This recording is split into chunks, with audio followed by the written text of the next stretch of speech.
Nifty এখন একটা ভালো সাপোর্ট জোনের মধ্যে রয়েছে।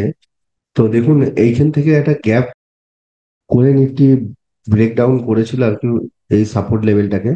তো ফির আবার এইখানটায় গ্যাপটাকে ফিল আপ করে দিল। করার পরে কিন্তু নিফটি আবার ফল করলো, এখন স্ট্রং একটা সাপোর্ট লেভেলে রয়েছে। এটা ডেলি টাইম ফ্রেমে, এবং আমি 45 মিনিট টাইম ফ্রেমে যদি যাই, তো দেখুন এখানে একটা রিভার্সাল পয়েন্ট রয়েছে। নিফটি এখান থেকে রিভার্স নিতে পারে, আর যদি এই লেভেলটাকে ব্রেক করে দেয় নিফটি এবং সাস্টেন করে যায়, তাহলে কিন্তু মার্কেট ফল করার টেন্ডেন্সিতে রয়েছে। আর 15 মিনিট টাইম ফ্রেমে যদি আজকে দেখি, তো দেখুন এইখান থেকে কিন্তু নিফটি একটা ডাউনওয়ার্ডস এ মুভ করেছে।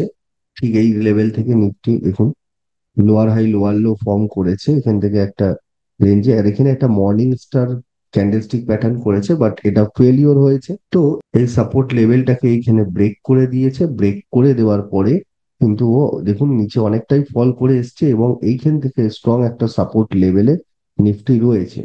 তো এখন যদি এই লেভেলটাকে ব্রেক করে নিচে সাস্টেন করে যায়, তো মার্কেট নেক্সট একটা সাপোর্ট লেভেল আমরা পাবো, যেটা হচ্ছে এই লেভেলটা, যেটা 23,400, 350 থেকে 400 লেভেলে। তো এইখানে একটা বাই সেট আপ জেনারেট হয়েছিল এই জায়গায়, এবং এখান থেকে নিফটি আপসাইডে মুভমেন্ট করেছে।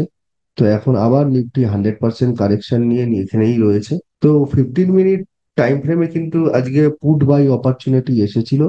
তো এই সাপোর্ট লেভেলটাকে এবং মর্নিং স্টারকে ব্রেক করে ফেলিওর করে প্যাটার্নটাকে নিচের দিকে এসেছিল, এসে কিন্তু এখানে একটা বাই সেট আপ এসেছিল। বাই সেট আপ এসে কিন্তু হালকা কারেকশনে যায়। তো নিফটি দুটো জিনিস এখানে হতে পারে।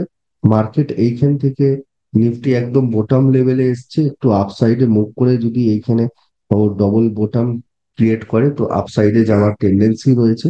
আদারওয়াইজ যদি এই লেভেলটাকে ব্রিজ করে মার্কেট নিচের দিকে সাস্টেন করে যায়, তাহলে নিফটি কিন্তু 23,400 লেভেলে আমরা দেখতে পাবো।